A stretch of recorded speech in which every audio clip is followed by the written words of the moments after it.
What's going on, everybody? Welcome back. This is the third episode, or third installment, if you want to call it, of the Halftime Adjustment. The voice that you are listening to belongs to none other than Jay the Reporter. And guys, we got a big show in tap for you guys today. We're going to talk about Gayle King and that mess of an interview with CBS with her and Lisa Leslie. We're going to cover those NBA trades and also where a couple of these free agent quarterbacks could land and how it affects Dak Prescott's situation. And of course, we always put a nice bow on the episode at the tail end. But let's just jump right into this. The Gayle King interview, and everyone, if you haven't heard it by now, just type YouTube, Gayle King. I guarantee it's the first thing that pops up. But when I originally saw the interview, saw people reacting initially, I was like, man, what the world is going on out here?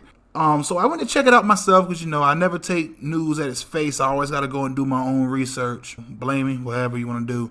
But when I first saw it, I was like, why does she feel the need to ask this question? And it's like she was trying to bait her into an answer that she was not going to get. Because the people who know Kobe, the closest, family members, close friends, him and Lisa Leslie kind of came up in LA together, with the WNBA getting started up, and then Lisa basically becoming the face of that with the LA Sparks, and then with Kobe basically becoming the face of the Lakers. You can say that they kind of were in lockstep as far as their ascension in their own careers. But the interview, I believe that part of the interview was extremely classless, extremely tasteless, and I can totally understand now how people truly feel about the press. When people say there's a lack of trust in the press, or they don't want to talk to the press, I get it. At this point, I totally get it.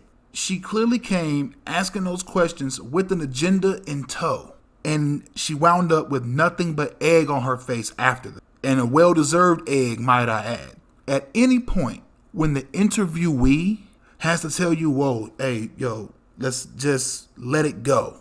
And the fact that if you take a look at how many people were bringing up the case with Kobe, right after the case, no one seems to want to bring up these same cases when other famous people die. They go right into mourning.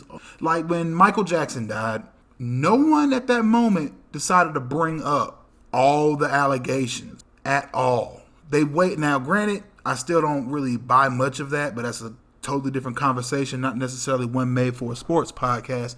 But to see how all of that went, I was truly disappointed in Gayle King. And also someone else who I was extremely disappointed in was Oprah. After it was all said and done. Now, I get it. You want to protect your friend. I get it. If anyone understands wanting to protect someone that you love, I do. But you also have to be a friend enough to let them know when they're wrong. And trust me, I know the rest of the world let her know that, but as a friend, I want to hear it from a friend as well. But like, hey, you hear all the stuff I'm getting? They're like, you know what? You kind of earned it. You were being a little bit of a prick, kind of baiting the question. And also, just from a journalistic standpoint, and when Gayle King posted that defense of herself, she put her foot even further into her own mouth when she said that the reason why she wanted to interview Lisa Leslie was because Lisa and Kobe were close, and she wanted to talk to someone who was close, who could kind of, get us into the mind of Kobe Bryant. And then when she did the defense piece, I guess is the best way to put it, she then said, like when she was interviewing her, told her, well, how do you know any of these things about him when you're that close to him? So it totally contradicts your reasoning for talking with her in the first place. So if we can just put Gayle King and those of her ilk inside of a box and just shut it, I think the world will actually be a little bit of a better place.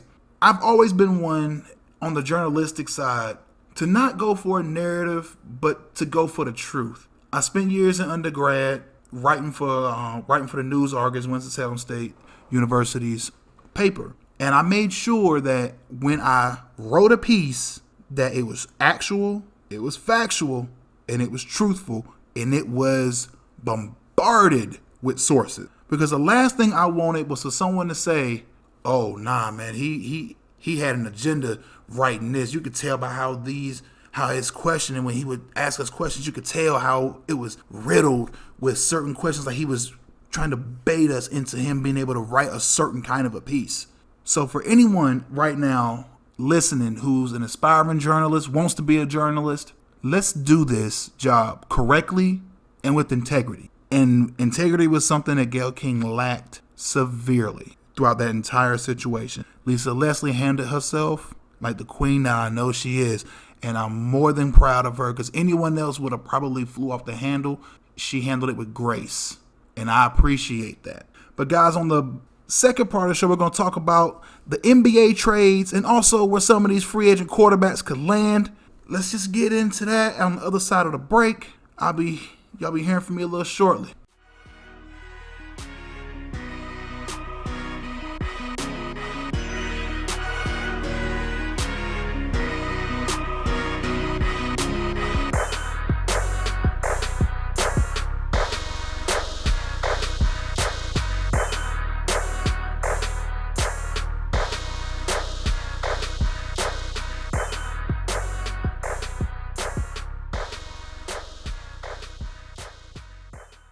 All right, guys, welcome back. We're going to hop right into it. NBA trades. Y'all know they went down. Last week was the trade deadline, and there was some noise made by some squads. With Houston trading Clint Capella, to kind of just throw another shooter out there with them. They're really, ushering in the complete belief that you can go small and win an NBA championship. I highly doubt that they're going to be able to pull something like that off this year. I just don't buy it. But just looking over the trades and who won, who lost, I'm going to tell you, biggest winner, I'm going with the Minnesota Timberwolves.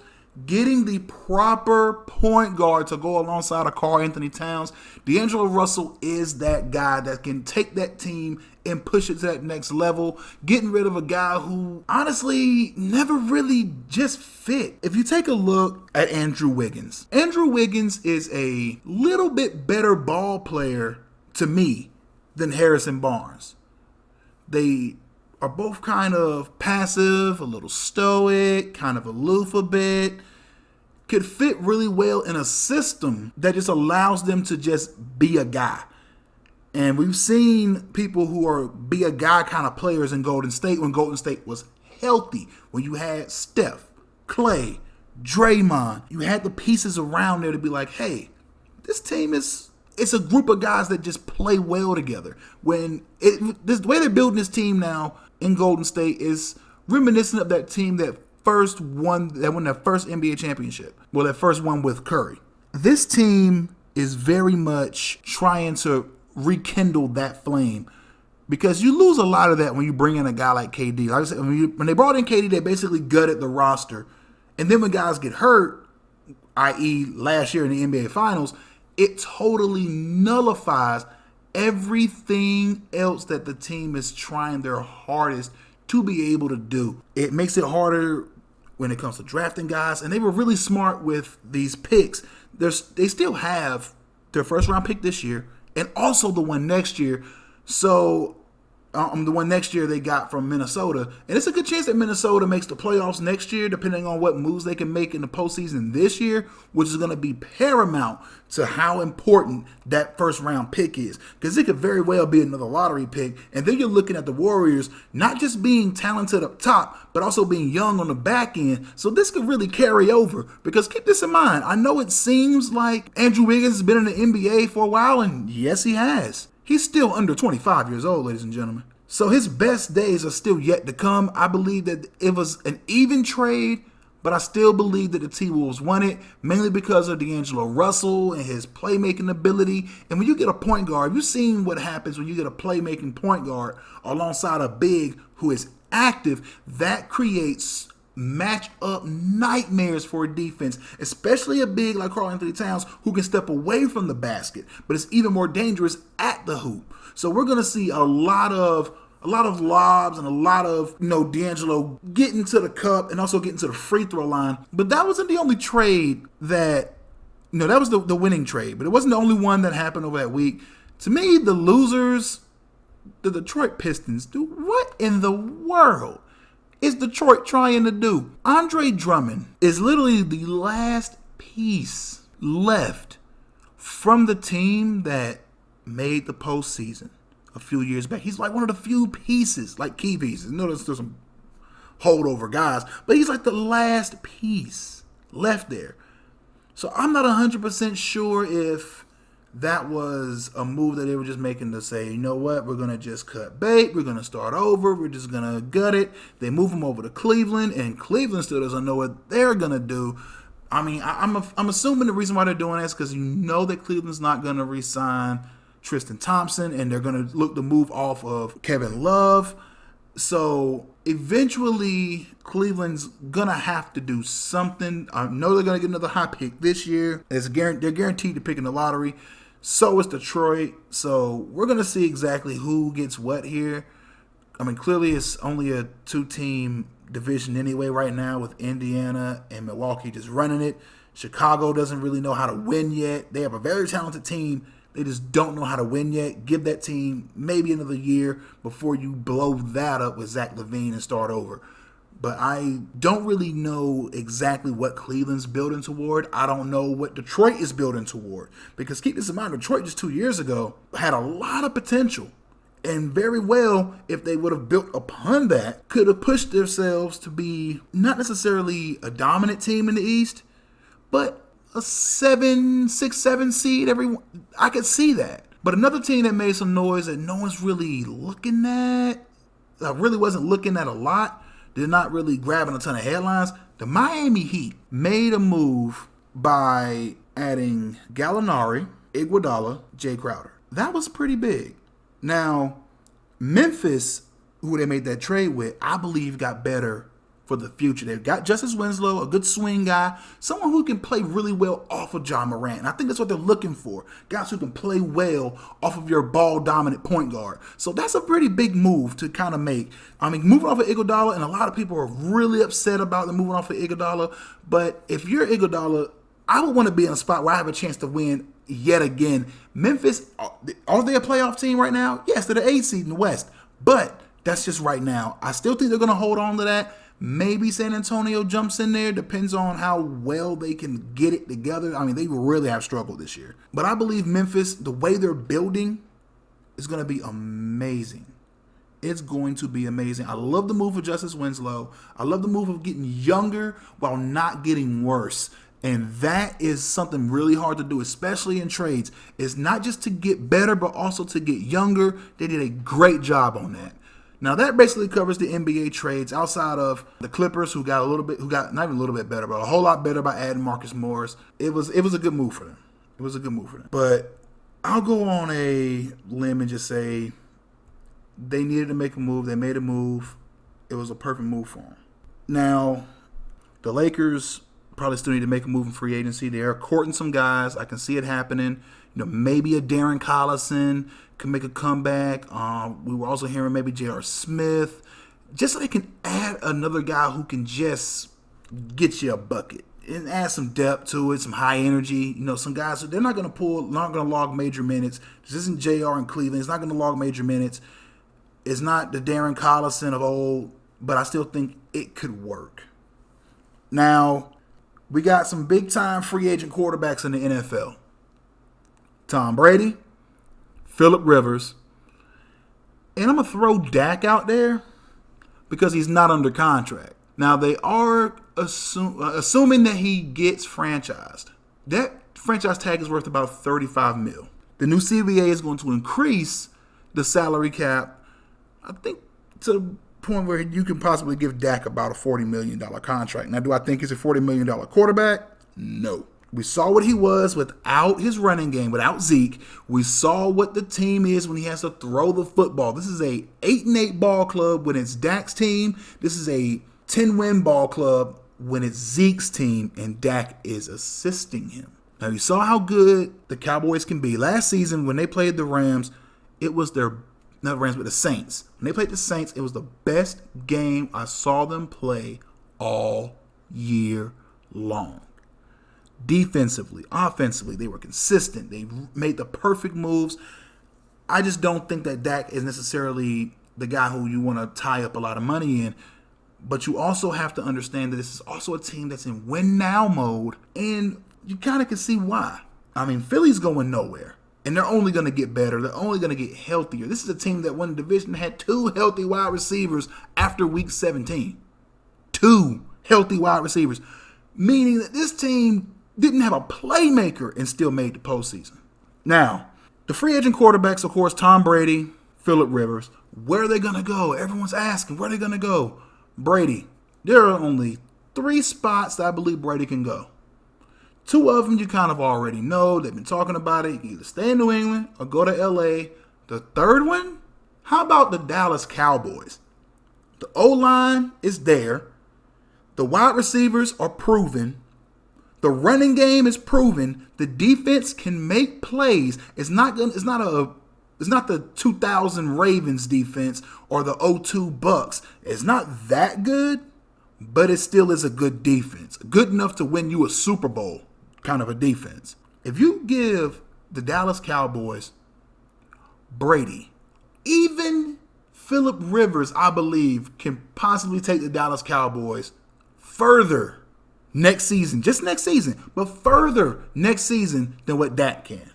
That's just my belief. But if you're Dallas, do you go for now and then struggle to find a guy later? Because any franchise can tell you how hard it is to find a quarterback. It should be the Dallas Cowboys. You remember the Quincy Carter years? You remember bringing on Drew Bledsoe? And then you fell upon Tony Romo, who you wanted gone so bad that when you left, now you're stuck with Dak and you don't know about Dak. So how easy is it to find yourself a franchise quarterback? It takes you some time. Keep in mind, I'm a Steelers fan. There are 2 quarterbacks that Steelers fans will always talk about. It's Terry Bradshaw, Big Ben. Bradshaw played in the 70s, ladies and gentlemen, and Big Ben, the 2000s, well, mid-2000s to current. There's a lot of years in between that. Now, just to go back to the Brady point, you give Tom Brady the wideouts that Dallas has, the running game that he has, and doesn't have the defense that he has in New England, but the defense was never the problem in New England this year. It was always the offense, not being able to take advantage of certain things. And is he a little bit slower? Yeah. I'm not expecting anyone who's 10 years older than I am to be able to, move it on a dime and get out of pocket, rolling out, running all kind of things. But I also do believe that the reason why I'm believing that Tom Brady can actually come in and make that squad and it's an actual move. Mike McCarthy is that head coach. Who was his quarterback before when he was in Green Bay? How about a guy named Aaron Rodgers? And even before that, what was that quarterback's name? Brett Favre. So clearly he knows how to win with guys who know how to win. Not saying that Dak doesn't. Has one of the highest win percentages, but most of that was fluffed based off of that rookie year when they went 13-3. They've been an average at best ball club record-wise since. 9-7, 7-9, 8-8. That is not good enough to get it done. Anyone can come out their first year and take the league by storm because no one knows you, at least not well enough to game plan for you. But in year 2, year 3, year 4, these guys got tape on you. They know what you can and can't do, and they're going to want to put you in the most uncomfortable situation possible. And honestly, I want the guy, if I had my choice, to take the guy who's been doing it at a high level for 20 years than a guy who has proven to me that he can't do it at the level he did it in, the same level he did it in when he came into the league. I just can't buy that. Now, that kind of leaves us with Phillip Rivers. Where does Phillip Rivers go? Personally, I like him in New England. I like him in Miami. I just don't necessarily know where else he would fit.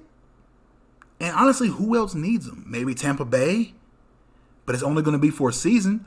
Or maybe even Pittsburgh. If Big Ben is not healthy and he's not ready to go, I can see Pittsburgh making a play and just saying, you know what? For 1 year, bring it on. We'll do what we can with you. Only if Big Ben's not ready to go. But if he doesn't get any suitors or the suitors that he's looking for, we may be looking at Phillip Rivers retiring. Because we know right now that the Chargers have completely turned around on him. They both said their mutual goodbyes, so I'm not really sure exactly where he could land. Pittsburgh seems like a good landing spot for him if Big Ben isn't healthy. Maybe even Carolina if Cam isn't ready to go. Just so that way you don't totally waste Christian McCaffrey's best years. Running backs, your best years are always your young years. You don't necessarily want to, run your guy into the ground, and by the time he's 28, you're now looking at like 3 other running backs, hoping that maybe he can grab that one more year for you. And with Dak Prescott, it's the last quarterback situation, then we're going to head into the wrap-up. But with Dak Prescott's situation, personally, I believe he should have took the first contract that was offered. And I know everyone says, look, man, it's a league. It's all about moments and money. You got to go for both of them. He bet the house on himself. He didn't sign the tender that they offered him before the season started. He bet on himself. And early, it looked like it was going to be one great return on investment. That turned out to be not so much the case. I mean, his numbers were super inflated, but they were also trailing in many of these games. Like, you look at his numbers against the Jets, inflated. They were getting bashed in that ball game. Then the very last week of the season, he goes nuts, but it's against the Washington Redskins. Anyone could have gone nuts on that defense. As hurt as they were, and B, they were playing for nothing. Dallas had everything to play for. So that's why they ran with it. Dallas had everything to play for. So with Dak, Dallas fans, I'm sorry. If you can't keep Dak, you're going to have to go out there in free agency, maybe pull in Phillip Rivers, see what you can do there, or pull in Tom Brady, see what you can do there. I just don't know exactly what Dak's situation is going to lead him to. We should see him possibly signing a tender. I would hope so. If you're a Cowboy fan, you kind of want to keep a guy who can win a little bit, but you know what? You need other pieces. And I think that the Cowboys know if they give up other pieces to give Dak the deal Dak wants, they are going to be marred in mediocrity for the next 10 seasons. And if you're the Dallas Cowboys and you're watching Philadelphia, you're watching San Francisco, you're watching Green Bay, the Giants are getting better, the Redskins are getting better, you don't want to get caught being stagnant because you wanted to pay a guy for having one good season. Well, guys, on the back half of this break, we're going to wrap the show up. Stay tuned for that. This is Jay the Reporter. I'll see you on the other side of this break.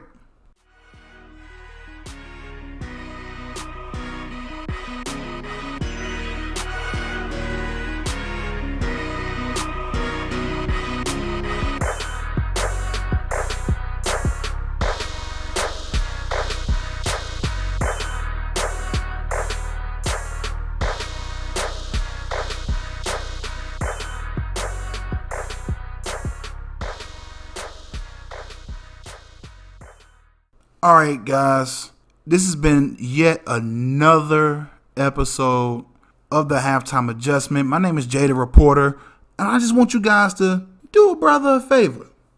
Hit up the YouTube page, subscribe to that channel, ring the notification bell so you know when we're trying to bug you. Also, don't forget, we're also on SoundCloud and iTunes now. Yep, we did that. We're on SoundCloud and iTunes.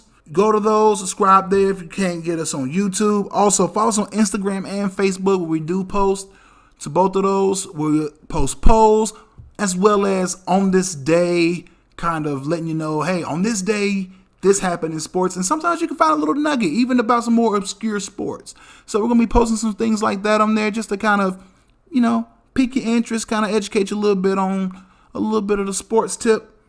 Now, just to kind of wrap this up, this is the one part of the year for sports that's kind of that lulling period. It's the halfway point for the NBA, so people are starting to pay attention to it. College basketball is getting ready to ramp up with right now in the middle of conference play, gearing up for the tournament. So this is that part of the year that you could take a lot of time to reflect. And I just want to let everyone know, when you're doing your reflections on yourself, do them with the intent to change. And not just change just for the sake of changing, but changing to be better. Like if you say, hey, you know what, I think I really could have saved more money last year. Go ahead and do that this year. Or you can say, man, you know what? I feel like I could have started working out, to get my body back in shape or to make myself feel a little bit better. You can go ahead and do that. Self-reflection is super important. I've been doing a lot of it myself. And honestly, starting this podcast is part of the reason why I did a lot of self-reflection. Waiting on others before getting a chance to do something for myself or, trying to be that team player, which I'm not necessarily saying that's a bad thing. But I am saying don't limit yourself if someone else doesn't see the expectations of greatness that you see. Keep pushing in everything that you're going to push for. It may not necessarily come true, but I guarantee no matter what happens, you'll be proud of the results. Guys, this is Jay the Reporter signing out. Thanking you for listening. And I'll be seeing you guys on the next episode of the Halftime Adjustment. Thank you for lending me your ears.